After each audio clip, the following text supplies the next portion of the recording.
기도하심으로써 2022년도 8월 14일 일요일에 함께 드리겠습니다.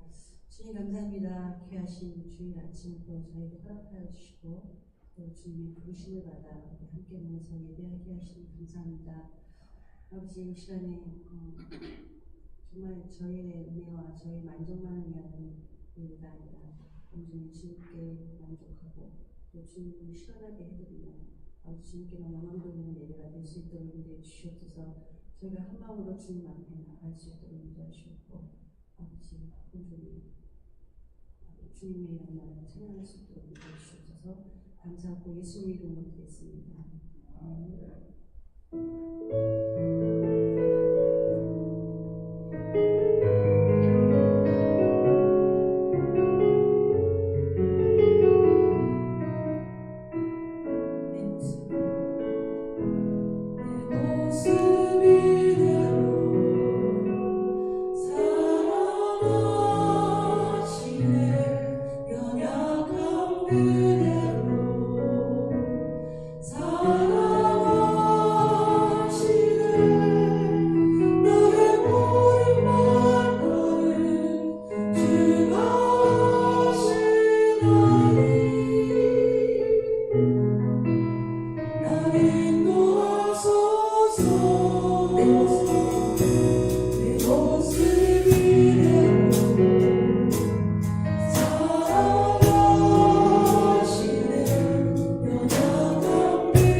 일어서셔서 참여하겠습니다.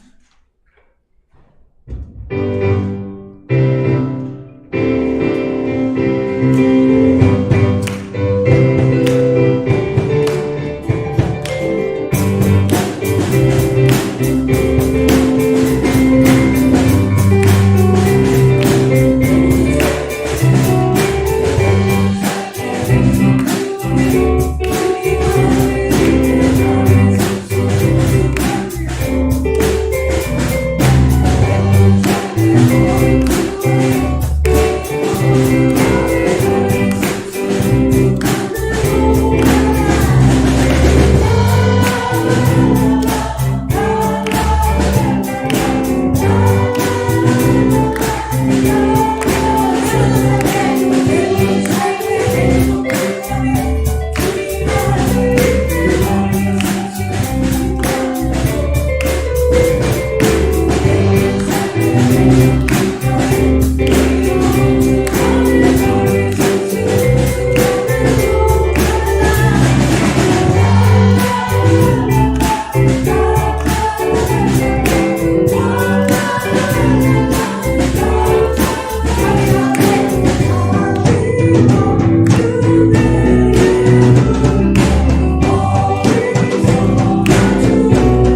버겁더라도 주님의 선하신 나 믿으며 가리.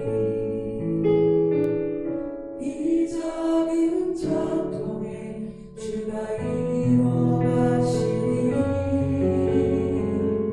감사로 사는 삶 나 살기 원하네.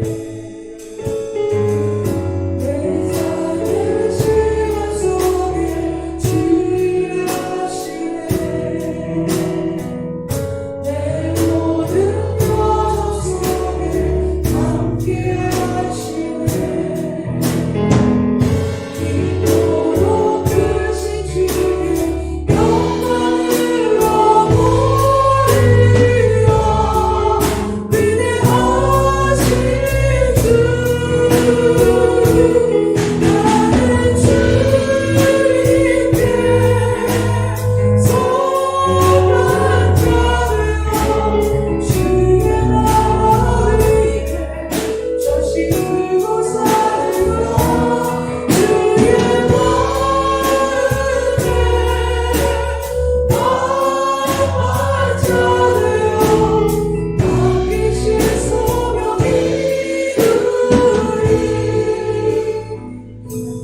아멘. 자, 우리 시간 다같이 사도신경 하심으로 신앙 고백 드립니다. 전능하사 천지를 만드신 하나님 아버지를 내가 믿사오며 그 외아들 우리 주 예수 그리스도를 믿사오니 이는 성령으로 잉태하사 동정녀 마리아에게 나시고 본디오 빌라도에게 고난을 받으사 십자가에 못 박혀 죽으시고 장사한 지 사흘 만에 죽은 자 가운데서 다시 살아나시며 하늘에 오르사 전능하신 하나님 우편에 앉아 계시다가 저리로서 산자와 죽은 자를 심판하러 오시리라. 성령을 믿사오며 거룩한 공회와 성도가 서로 교통하는 것과 죄를 사하여 주시는 것과 몸이 다시 사는 것과 영원히 사는 것을 믿사옵나이다. 아멘. 다 같이 자리에 앉아 주시기 바랍니다. 먼저 교회 소식 전해드리도록 하겠습니다. 뉴멕시코 선교 및 수련회를 위한 특별 새벽 기도회가 내일부터 금요일까지 있습니다. 현장 예배는 5시 45분입니다. 가능하면 현장에 나와서 함께 할 수 있도록 해주시고요. 혹시 못 오시는 분들은 현장에서도 온라인 서비스가 되고요. 그리고 7시 우리 교회 춤에서 함께 모여 이렇게 또 예배를 드립니다. 혹시 그것도 여의치 않으면 아마 여러분 핸드폰 카톡으로 다 새벽 영상이 전달될 겁니다. 꼭 우리 이 한 주간 그 영상을 보면서라도 함께 선교팀과 또 뉴멕시코 우리 나바우 인디언 상처 많은 그들입니다. 우리 한국식으로 말한다면 한이 맺힌 사람들이죠. 우리 같이 기도하면서 이번 선교가 은혜 가운데 잘 진행될 수 있도록, 또 특별히 선교팀들 이 코비드에 우리 한 중앙에 지금 갑니다. 안전하게 다녀올 수 있도록 우리 꼭 기도할 수 있도록 해주시면 감사하겠습니다. 뉴멕시코 단기 선교가 다음 주일 오후에 출발해서 25일까지 그리고 금요일 새벽에 도착합니다. 우리 위에서 계속해서 기도 부탁드리고요. 2주의 정교인 성경 읽기는 예레미야 36장부터 예레미야애가 5장까지입니다. 혹시 다른 광고 있습니까? 자, 다른 광고 없으면 오늘 우리를 대표해서 이미선 집사님 나오셔서 대표기도 올리시겠습니다.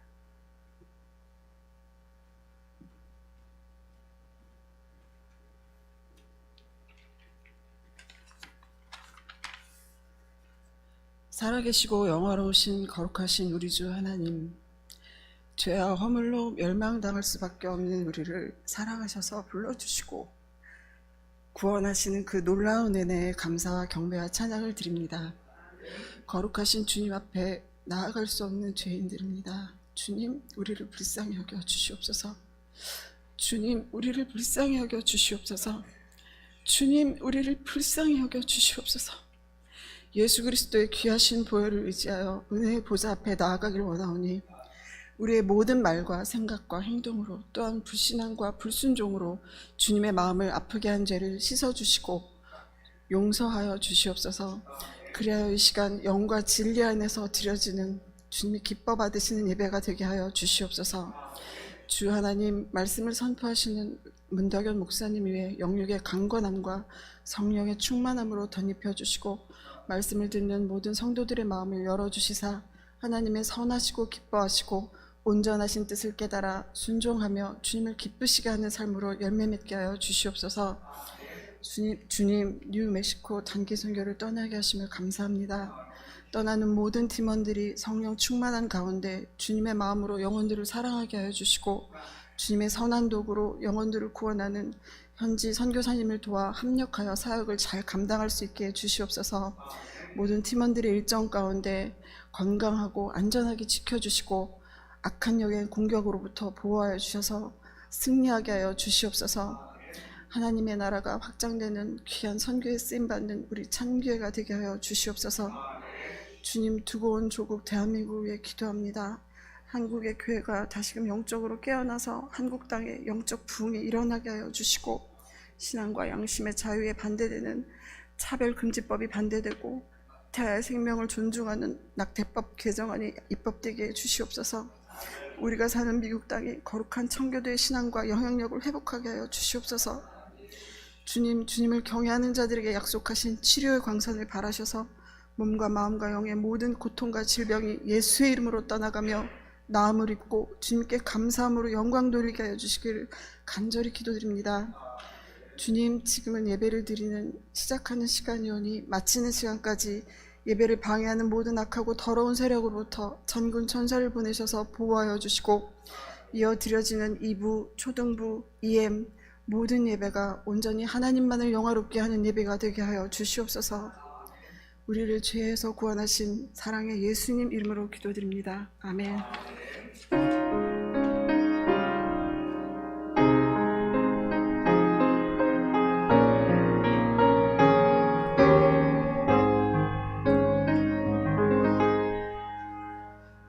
자, 오늘 이 시간 하나님께서 우리에게 주시는 하나님 말씀은 로마서 2장 17절에서 29절까지 말씀입니다. 저와 여러분이 한 절씩 나누어서 교독합니다. 유대인이라 불리는 내가 율법을 의지하며 하나님을 자랑하며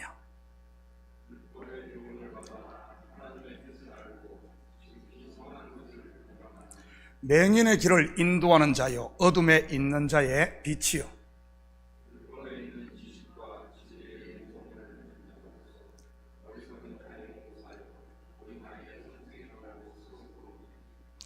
그러면 다른 사람을 가르치는 내가 내 자신은 가르치지 아니하느냐?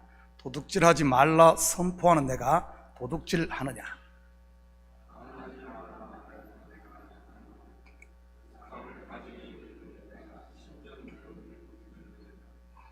율법을 자랑하는 내가 율법을 범함으로 하나님을 욕되게 하느냐?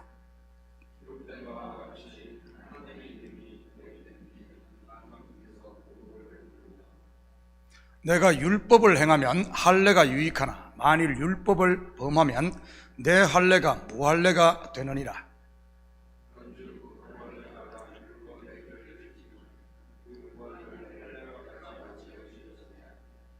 또한 본래 무할례자가 율법을 온전히 지키면 율법 조문과 할례를 가지고 율법을 범하는 너를 정죄하지 아니하겠느냐?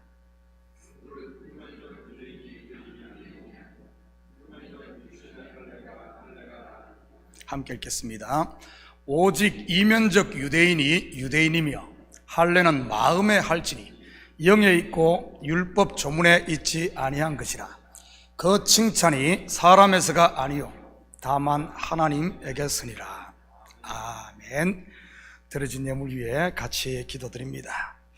사랑의 아버지 하나님, 참으로 감사드립니다. 지난 한 주간도 저희들에게 일할 수 있는 건강과 일할 수 있는 터전 허락하셔서 열심히 땀 흘리게 하시고 그 수고가 헛되지 아니하고 열매 맺게 하시니 참으로 감사드립니다. 이 시간 우리의 마음을 담고 정성을 담은 예물, 주님께서 주신 물질을 이 시간 주님 앞에 올려드립니다. 11조로 드립니다. 감사 예물로 드립니다. 주일 예물, 성교 예물로 드립니다. 드린 손길마다 복되게 하시고 이 예물이 하나님을 기쁘시게 하는 거룩하고 복된 예물 되게 도와주시옵소서. 우리 성도들의 손으로 하는 일마다 복되게 하사 아버지 하나님, 저들의 수고가 헛되지 않도록 주님 붙드시고 매일매일의 삶이 감사함으로 살아갈 수 있도록 우리 주님 도와주시옵소서. 특별히 가정마다 주께서 그리스도의 사랑으로 가득 채워져 아버지 악한 사단마귀 틈 못하게 주여 지켜 보호하여 주시고 특별히 우리 자녀들에게는 지혜와 명철을 칠갑절이나 다하사 저들에게 주신 꿈과 비전, 하나님의 뜻을 분별하며 나갈 수 있는 저들 될 수 있도록 도와주시옵소서. 험난한 세상을 살아가야 할 텐데 아버지 하나님 세상으로 치우치지 않도록 주여 도우시고 참으로 하늘의 지혜를 주셔서 어려움이 있다 할지라도 산이 있다 할지라도 벽이 있다 할지라도 넘어갈 수 있는 힘을 덧입혀 주시옵소서. 그래야 저들을 통하여 주님 영광 받으시고 이 땅 가운데 하나님의 나라가 아버지함 세워지며 선포될 수 있도록 도와주시옵소서. 이 예물이 쓰이는 곳마다 주의 영광 드러나게 하시고 영혼 구령 사업과 선교 사역과 구제 사역에 온전히 쓰일 줄 믿사오며 이 모든 말씀 예수님의 이름으로 기도드립니다. 아멘. 좋은 아침입니다.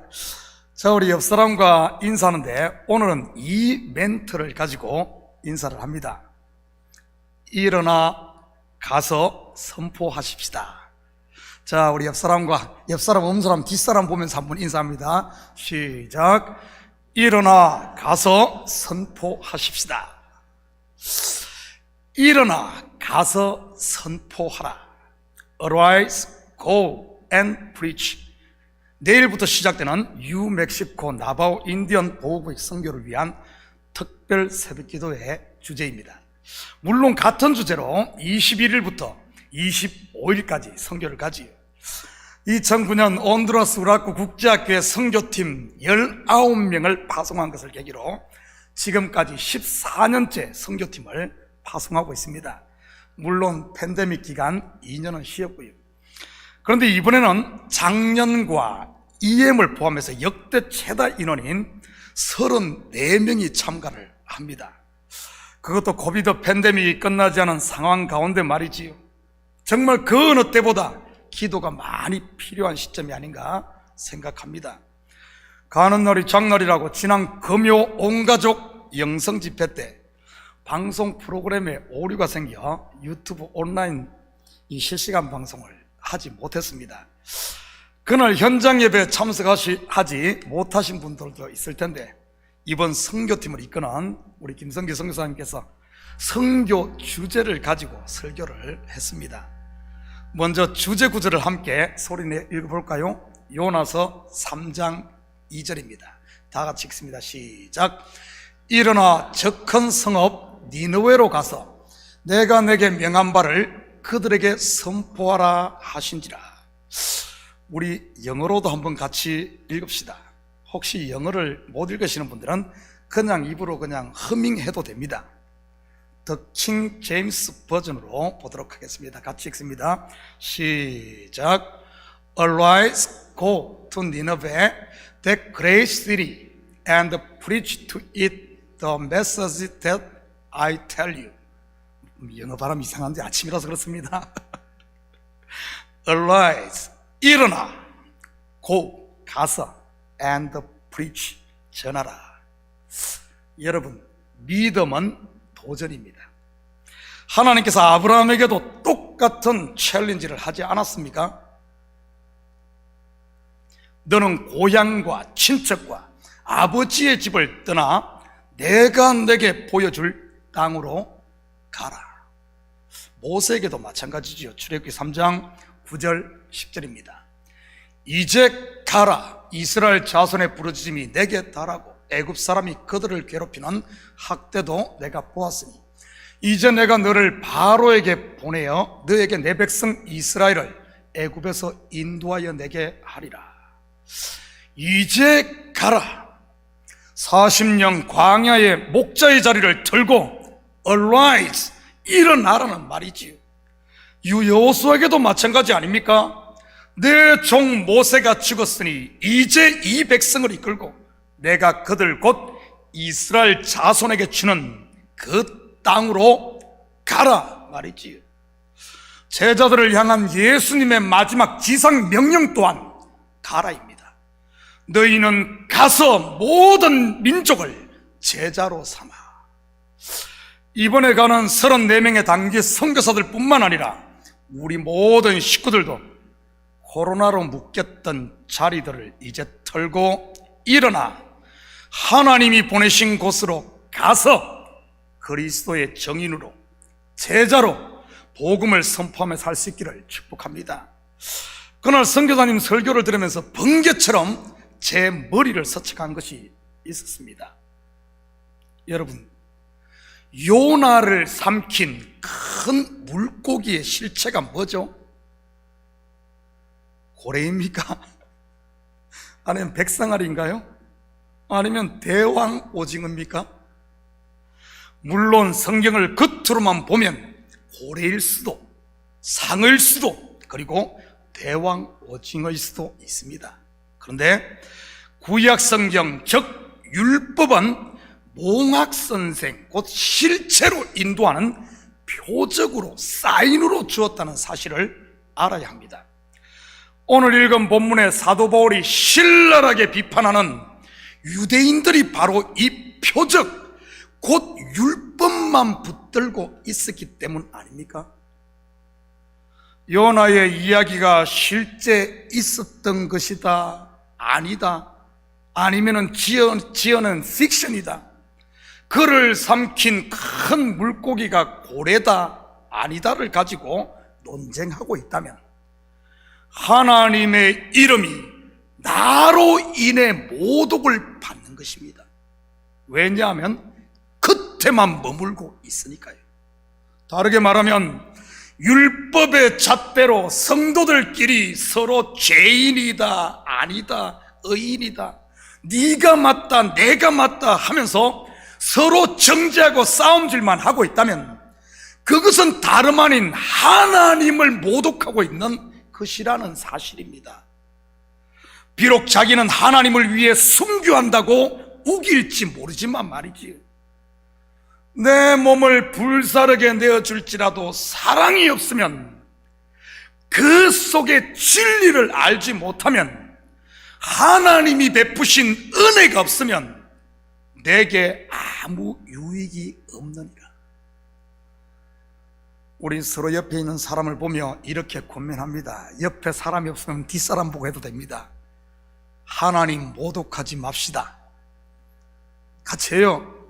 하나님 모독하지 맙시다. 그러려면 어떻게 해야죠? 일어나야지요. 일어나야지요. 어디에서요? 율법의 자리, 겉의 자리, 표적에만 머물던 어린아이 신앙에서 말입니다. 신앙은 도전입니다. 요나를 삼킨 큰 물고기의 실체가 무엇인지 한번 도전해 볼까요? 마태복음 12장 39절 40절입니다. 예수께서 대답하여 이르시되 악하고 음란한 세대가 표적을 구하나 선지자 요나의 표적밖에는 보일 표적이 없느니라. 요나가 밤낮 사흘 동안 큰 물고기 뱃속에 있었던 것 같이 인자도 밤낮 사흘 동안 땅속에 있으리라. 요나의 실체, 요나의 표적의 실체가 무엇이라는 말입니까? 바로 예수 그리스도의 죽음을 말하는 것이지요. 그렇다면 큰 물고기는 결국 예수님을 삼킨 무덤인 것이고요. 그런데 이것이 끝이 아닙니다. 먼저 요나가 왜 물고기 뱃속에 들어가게 되었습니까? 첫째는 불순종 때문이요. 둘째는 이스라엘의 원수요 이방인인 니느웨 백성들을 구원하기 위해서입니다. 맞죠? 그렇다면 예수님은 왜 십자가에 달려 죽으시고 무덤에 장사되셨을까요?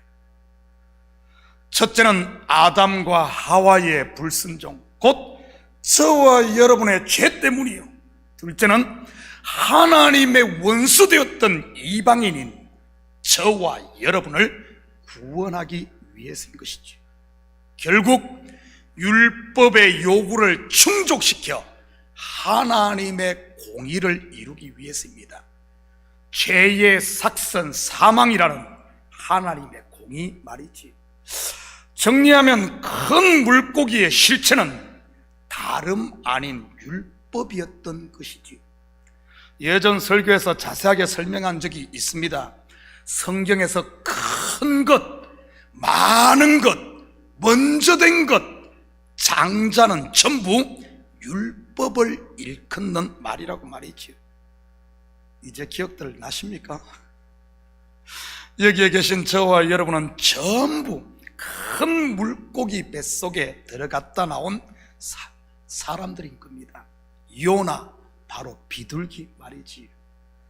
우리 아가서 공부하면서 했죠. 비둘기는 하나밖에 보지 않는다고요. 하나밖에 사물을 못 봅니다. 바로 성도는 비둘기인 것이지.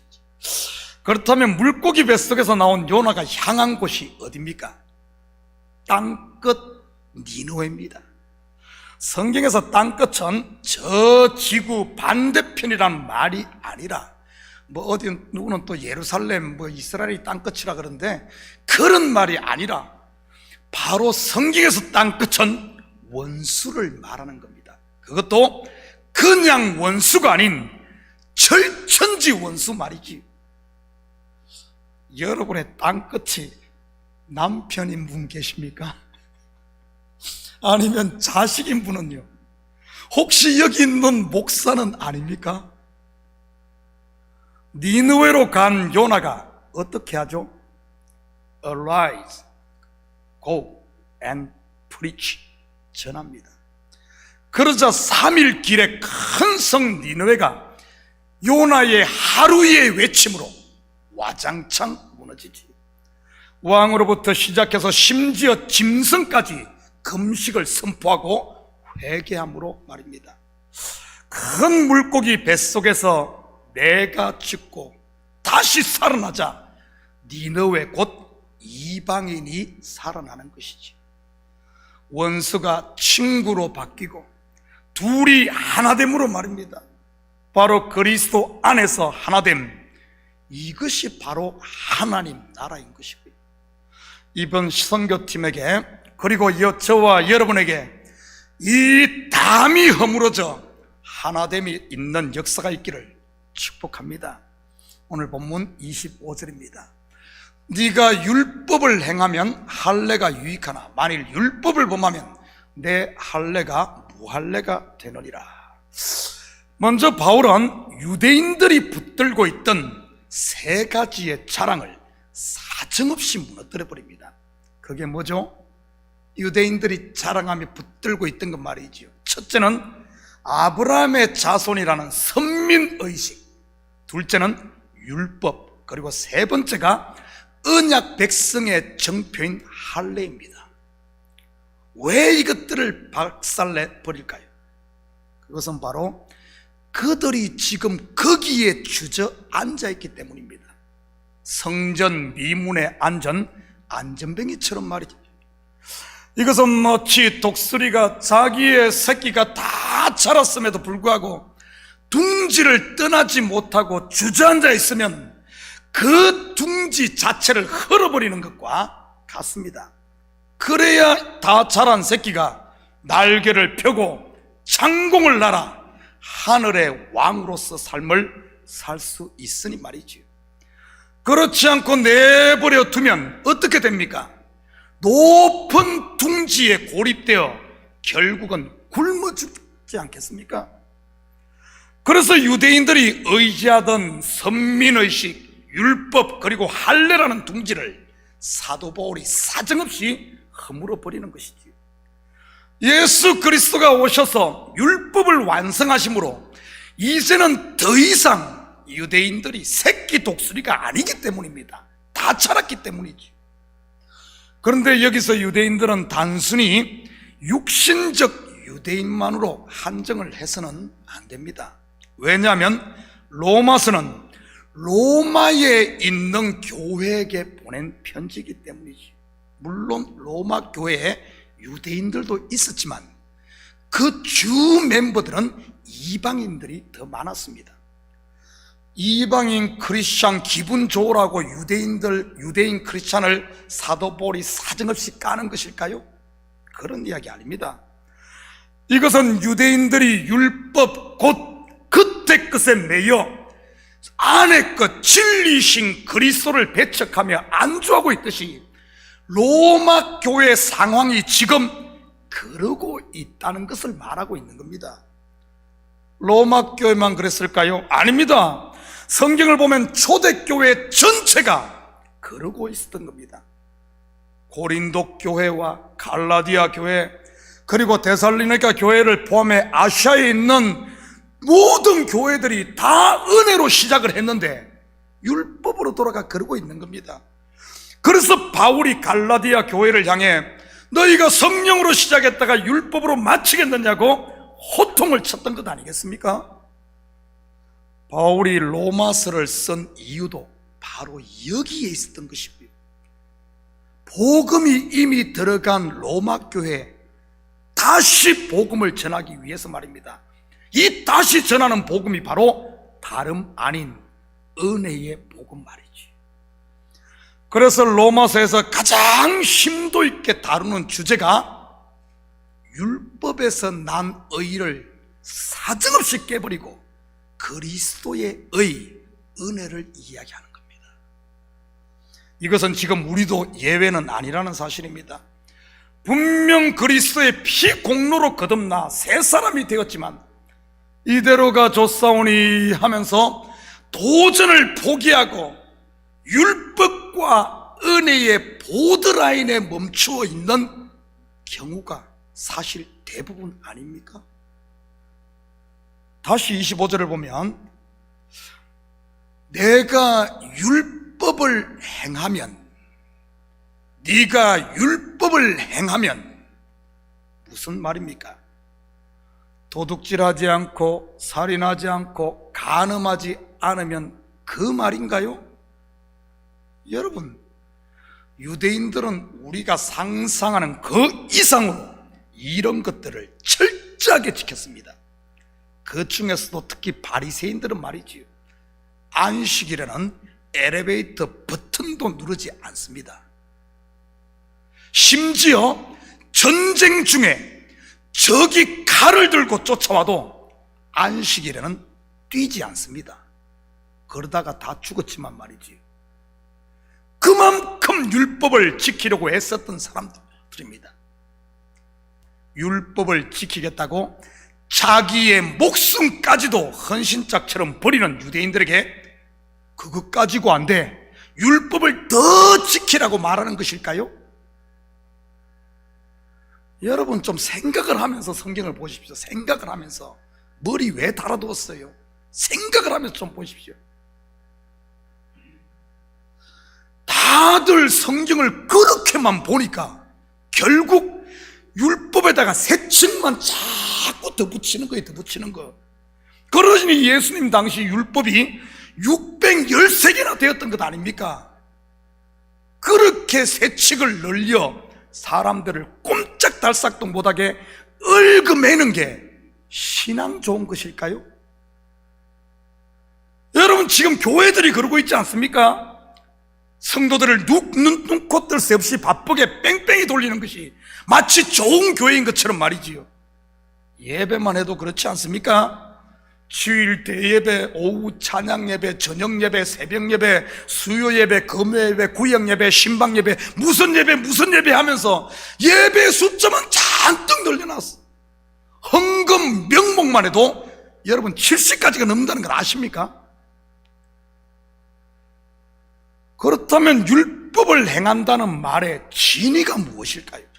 지난 주일에 말씀드렸었는데 머리가 하얗죠.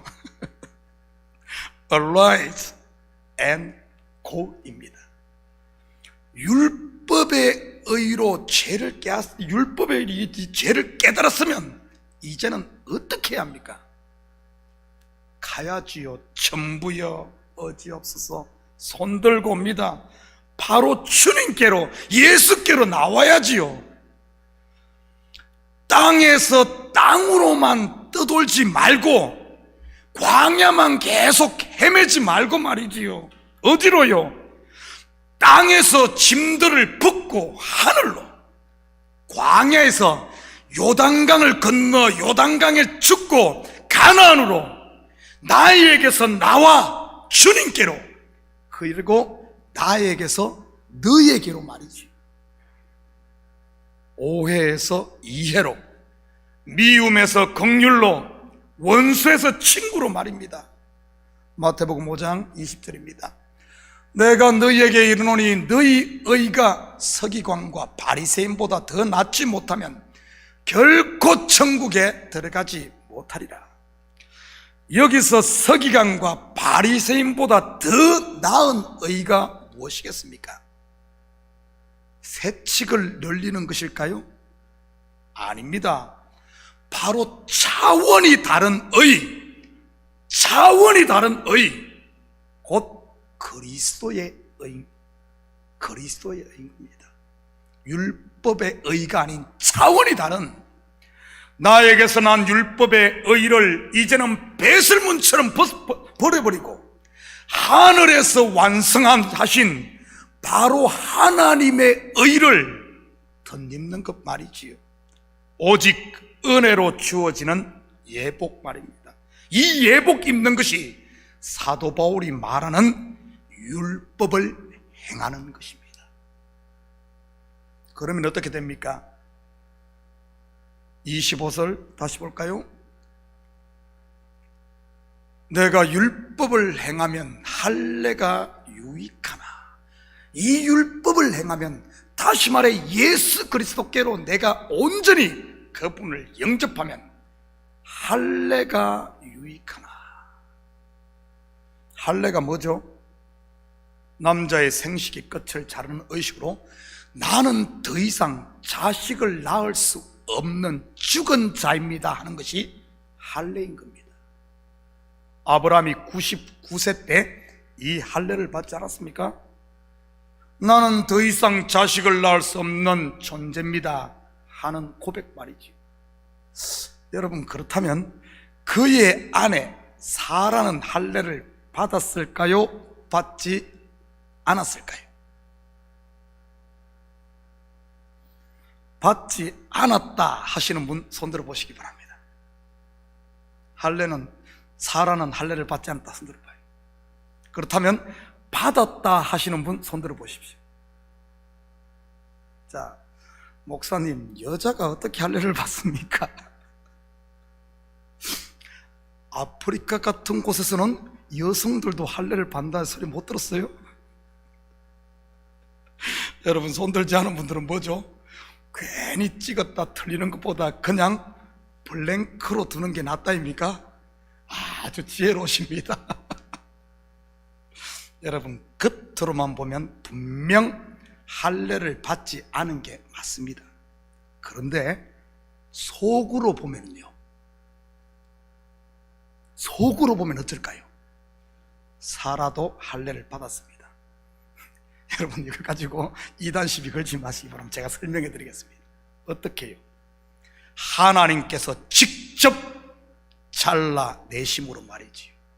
확인합니다. 창세기 18장 11절입니다.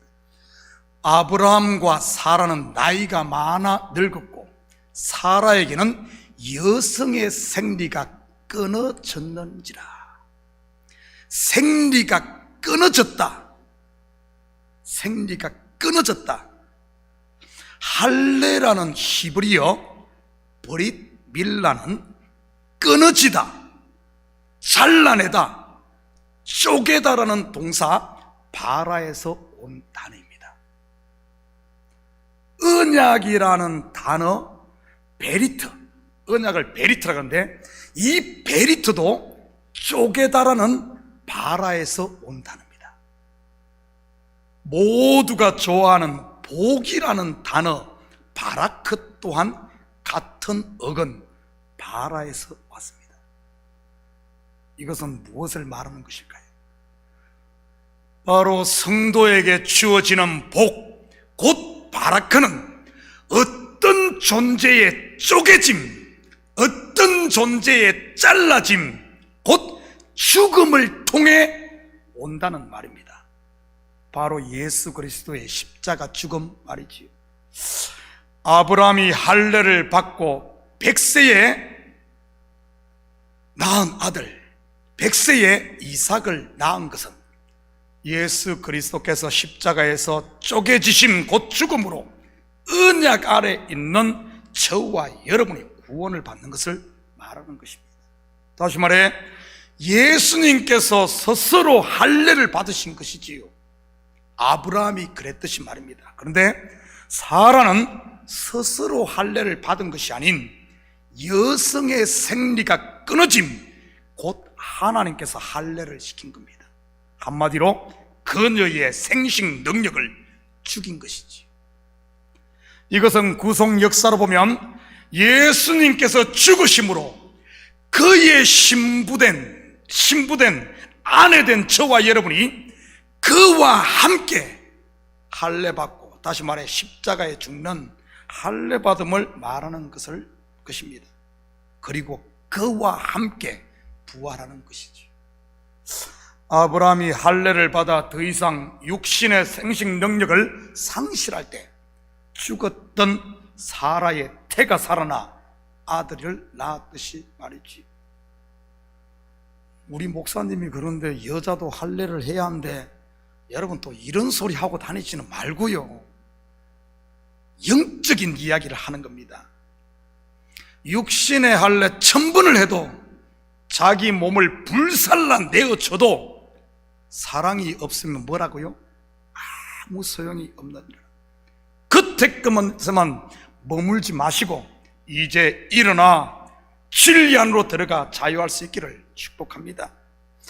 구약에서 육체에 행한 할례가 언약 백성의 표징 아닙니까? 마찬가지로 은혜 언약 아래서 하나님의 백성인 저와 여러분에게는 모두 영적 할례의 표징, 곧 증거가 있다는 말입니다.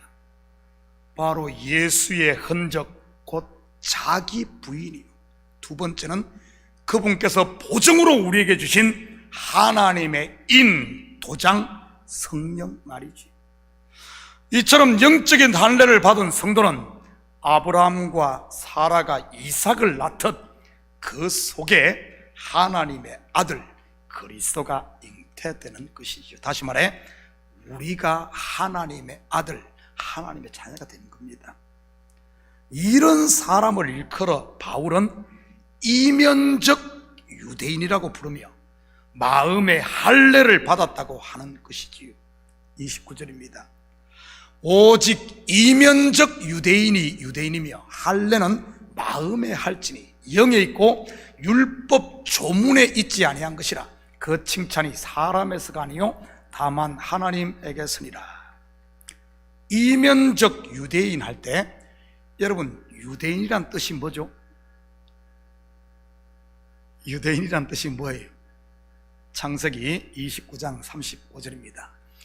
그가 또 임신하여 아들을 낳고 이르되 내가 이제는 여호와를 찬송하리로다고 그로 말미암아 그가 그의 이름을 유다라 하였고, 유다가 유대인이죠. 유다라 하였고 그의 출산이 멈췄더라.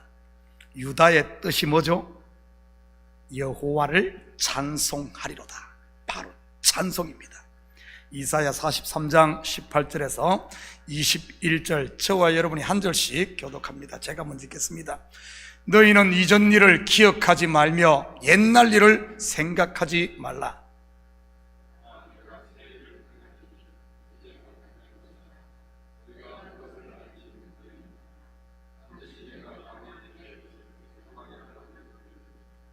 장차 들짐승 곧 성냥이와 타조도 나를 존경할 것은 내가 광야의 물을 사막의 강들을 내어 내 백성 내가 택한 자에게 마시게 할 것이라.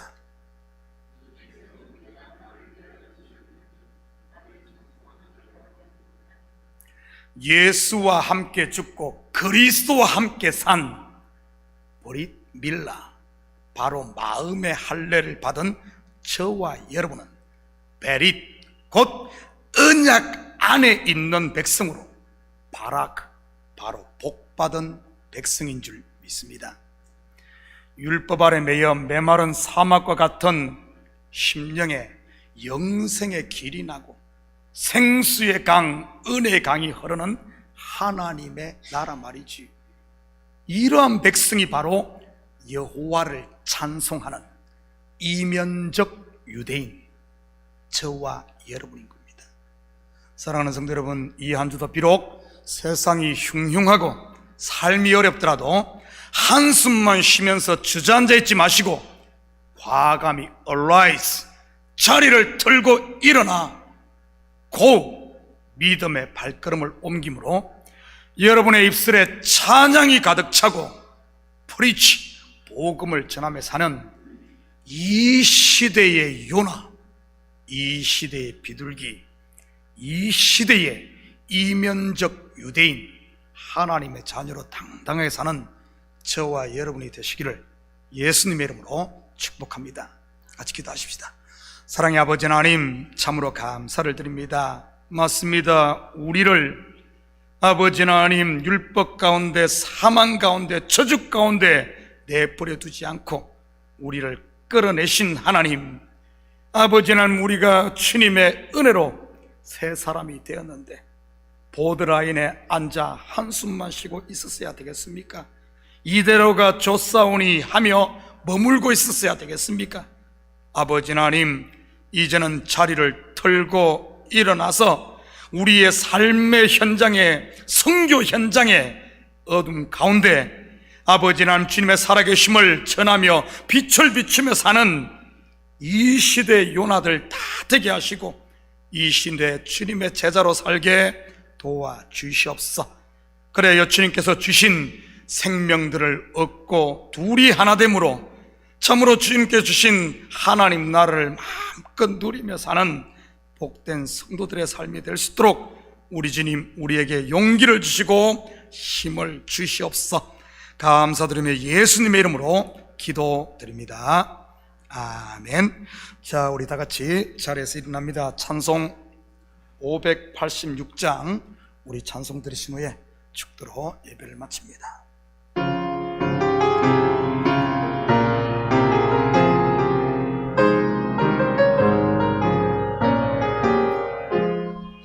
어느 민족 늙게나 별단할 때 있나니 참과 거짓 쌓을 때에 어느 편에 설 건가.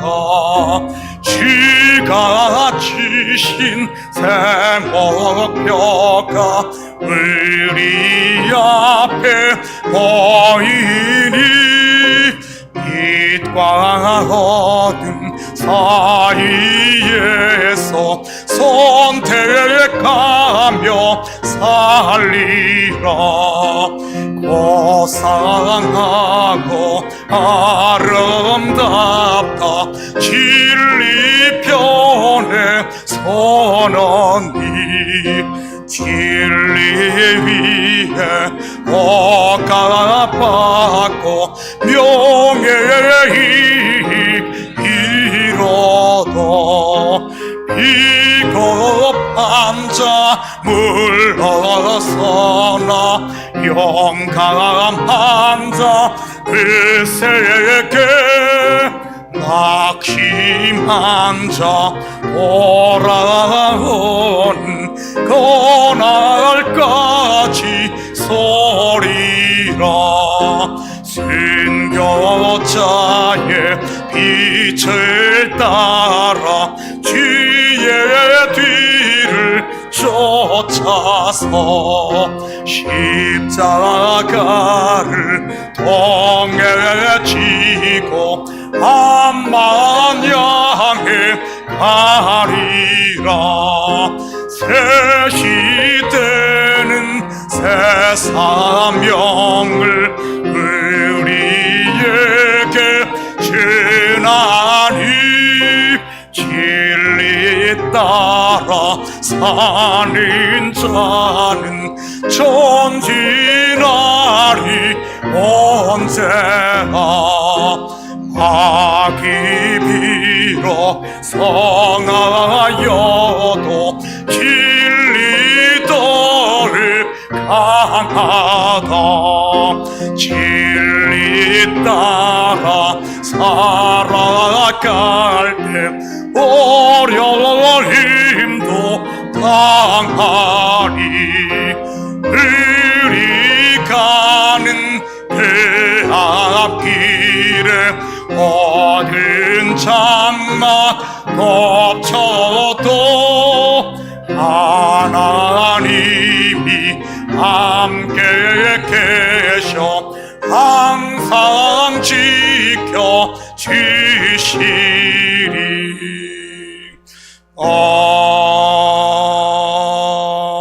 아멘.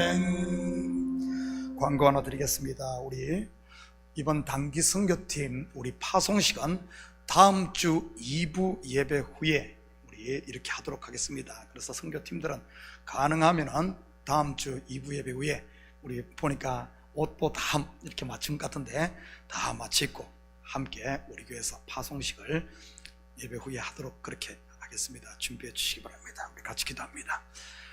이제는 우리 주 예수 그리스도의 은혜와 하나님 아버지의 무한대하신 사랑하심과 성령님의 감화 감동 충만 역사 위로하심이 이제는 끝에 머물고 있는 보드라인에 머물고 있는 이 자리에서 일어나 믿음으로 발걸음을 옮기고 우리 삶의 현장에서 그리스도의 빛을 비추며 주님을 찬양하며 복음을 전하는 이 시대 그리스도의 제자 정인으로 살기를 원하는 사랑하는 성도들 머리와 저들 가정위에와 사업위에 그리고 고국에 두고 온 부모 형제들 머리 위에 이제로부터 영원토록 함께 있을지어다. 아멘.